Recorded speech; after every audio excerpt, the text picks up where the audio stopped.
बोलते हिंदुस्तान पे आप सभी का स्वागत है। अफगानिस्तान अफगानिस्तान पर तालिबान की सरकार है। अमेरिका वहां से जा चुका है, तालिबान को हैंड ओवर कर दिया है। जिस तालिबान को आप याद कीजिए कि भारत में एक बहुत बड़ा वर्ग मीडिया का भी, पॉलिटिकल पार्टीज का भी ये कहकर टारगेट करता था, या यूं कहें कि ये कहकर ह्यूमिलिएट किया करता था कि ये तो आतंकी हैं, ये आतंकी हैं, ये आतंकवाद को फैलाते हैं, ये गोला बारूद बम की बातें करते हैं। और खासतौर पर तालिबान मुसलमान है, इसलिए तालिबान का नाम लेकर और तालिबान को एग्जाम्पल बनाकर भारत के मुसलमानों को टारगेट किया करते थे। उनको ये खबर गौर से सुननी चाहिए। उन्हें ये समझना चाहिए कि आप जो शुतुरमुर्ग की तरह बैठे हैं ना, आप ये समझते हैं जो आपने कह दिया, जो आपने कर दिया, वही अंतिम सत्य हो, दुनिया उसी को देख रही है, तो फिर आप खुद को बहुत ज्यादा अक्लमंद मान रहे हैं, शुतुरमुर्ग मान रहे हैं अपने आप को, क्योंकि आप रेत में अपना सर दबाकर ये समझने की कोशिश करते हैं कि दुनिया बस यही है। आंखें खोलिए और आंखें खोल के अगर देखेंगे तो आपको समझ में आएगा कि जिस तालिबान को आप आतंक के एग्जाम्पल के तौर पर लेते थे, जिस तालिबान को आतंकी बताकर भारत के मुसलमानों को टारगेट करते थे, उस तालिबान ने अफगानिस्तान को जब सत्ता अफगानिस्तान की हासिल की, उसने वहां पर क्या किया। महिलाओं का विरोधी जिस तालिबान को आप बताते थे, कहते थे कि इन्हें कुछ आता जाता है नहीं, उस तालिबान ने अफगानिस्तान के रुपए को मजबूत से मजबूत किया। अब से नहीं, पिछले 1.5-2 साल से आप उन तमाम चीजों को उठाकर देखेंगे तो लगातार अफगानिस्तान का रुपया, अफगानिस्तान की करेंसी मजबूत होती जा रही है। और एक तरफ देखिए, भारत में 2014 एक सरकार आई। 2014 में प्रधानमंत्री मोदी उस वक्त उम्मीदवार के तौर पे थे, कहते थे कि जितना रुपया कमजोर होता है, भारत के प्रधानमंत्री की जो छवि है, इमेज है, वो कमजोर होती है। हम आएंगे तो डॉलर 30 रुपए का हो जाएगा। और रामदेव जैसे लॉबी पूरी तरह से लगी हुई थी कि देखिए क्या कुछ कर देंगे मोदी जी आने के बाद। हुआ क्या? सबसे खराब स्थिति में भारतीय रुपया आज की तारीख में, अपने इतिहास में भारतीय रुपया सबसे खराब स्थिति में। जबकि राष्ट्रवादी सरकार आई, राष्ट्र के लिए मर मिटने वाली सरकार आई, भगवाधारी सरकार आई, सनातनी सरकार आ गई, तुष्टीकरण न करने वाली सरकार आ गई, सबका साथ सबका विश्वास लेकर आई सरकार, उस सरकार की मौजूदगी में रुपया भारत का सबसे कमजोर हुआ। भारत को 5 ट्रिलियन 10 ट्रिलियन और पता नहीं कितने कितने ट्रिलियन की इकोनॉमी बनाने वाले बीजेपी की सरकार में रुपया कमजोर से कमजोर हुआ और डॉलर मजबूत से मजबूत होता चला गया। वहीं देखिए तालिबान ने क्या किया। इंफ्रास्ट्रक्चर के नाम पर वहां कुछ नहीं, एडमिनिस्ट्रेशन के नाम पर वहां कुछ नहीं, लोगों को खाना मिल जाए यही बहुत बड़ी उपलब्धि मान ली जाए। आतंकी होने का ठप्पा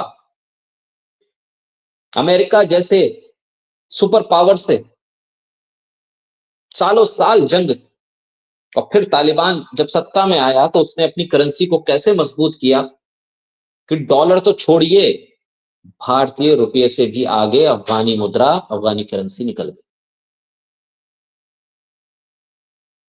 हमारा देश, हम ये कहते हैं कि हम भाई विकसित से विकासशील से विकसित होने जा रहे हैं। अमेरिका, चाइना, सारी इकोनॉमी ढेर, भारत की इकोनॉमी बढ़ती जा रही है। हम हार्ड वर्किंग इकोनॉमी है।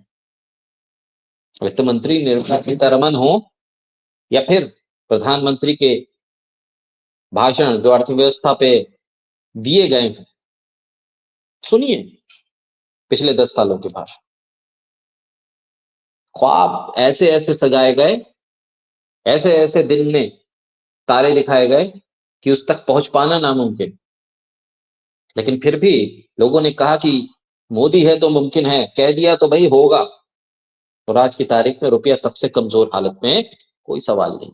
बाबा रामदेव पूरी किताब लेके चला करते थे, बताते थे कि देखिए कैसे डॉलर कितने रुपए होगा, तेल कितने रुपए हो जाएगा, फला पैसा आएगा तो क्या होगा, काला धन आएगा, सफेद धन जाएगा, पता नहीं क्या झोल झाल किया। अब बाबा रामदेव भी नजर नहीं आते, न बताते हैं कि डॉलर की स्थिति क्या है, रुपया कहाँ है और तेल कितना सस्ता है कितना महंगा है, कुछ नहीं बताते, वो तो सीन से ही आउट हो चुके। अफगानिस्तान की करेंसी देखिए, एक अफगानी मुद्रा के बदले आज लगभग ₹1.25 जा रहा है।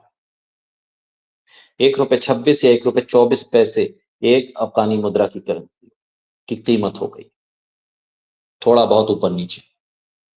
2014 से अगर हम तुलना करें,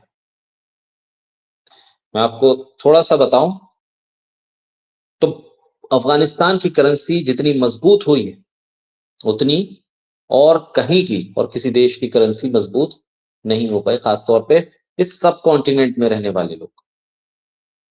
भारत की करेंसी, क्योंकि भारत की करेंसी अफगानिस्तान से पीछे जाना इसलिए अचंभित करता है कि हम यहां बहुत बड़े बड़े दावे करते रहे, बहुत बड़ी बड़ी बातें करते रहे, खुद को बहुत इकोनॉमिक्स में, अर्थव्यवस्था में और दुनिया की तमाम अर्थव्यवस्थाओं में अपने आप को बादशाह बनाते रहे, चुनावी मंचों से, चुनावी रैलियों से बात करते रहे 5 ट्रिलियन इकोनॉमी की। लेकिन हमने अपने देश की भुखमरी पर कभी बात नहीं की, अपने देश की गरीबी पे कभी बात नहीं की, अपने देश में जो आर्थिक तंगी से लोग खुदकुशी कर रहे हैं उसके बारे में कभी बात नहीं की, सैलरी में असमानता की कभी बात नहीं की, नौकरियों के ना होने पर कभी बात नहीं की, बेरोजगारी पर कभी बात नहीं की, एक एक वैकेंसी पर 10-10 हजार लोगों का फॉर्म भर देना, इस पर कभी हमने सोचा नहीं, कभी बात नहीं। हमने बात की मंदिर मस्जिद कटोगे बटोगे इस तरह के नारों। अफगानिस्तान पर तो ये तमाम आरोप लगते रहे कि आप आतंकी हैं, महिलाओं के और अत्याचार है, ह्यूमन राइट्स का वायलेशन है, खाने को कुछ नहीं है, गाड़ियां नहीं है, इंफ्रास्ट्रक्चर नहीं है, सड़कें नहीं है, आपके पास कुछ है ही नहीं, अस्पताल भी नहीं है। और आज की तारीख में अफगानिस्तान की करेंसी भारत की करेंसी को डरा रही है। दरअसल मजबूत राष्ट्रवाद कौन सा है, आप समझिए। क्या वो राष्ट्रवाद जिस राष्ट्रवाद की आड़ में सिर्फ आप सत्ता हासिल करें, उस सत्ता मिलने के बाद उसके बदले देश की जनता को कुछ ना मिले, और दूसरी तरफ वो राष्ट्रवाद जो सिर्फ देश के लिए सोचा जाए और जिसमें देश के लोगों के लिए सोचा जाए। बहरहाल अफगानिस्तान की करेंसी का तेजी से आगे जाना और पिछले 1 डेढ़ 2 साल में और मजबूत होना, ये बता रहा है कि अफगानिस्तान में कुछ बेहतर हो रहा है। और हमारी करेंसी का पिछले 10 साल में नीचे जाना ये बता रहा है कि कहीं ना कहीं हम जमीन खो रहे हैं, हम हवा में बातें कर रहे हैं। तो हवा से जमीन पर आने की जरूरत है, हकीकत जानने की जरूरत है, सही रास्ते पर आने की जरूरत है। बहरहाल बोलते हिंदुस्तान के आप वीडियोस को लाइक सब्सक्राइब करते रहिए, हमारे चैनल्स को सब्सक्राइब करने के साथ वीडियोस को शेयर भी कीजिए, आगे तक पहुंचाइए।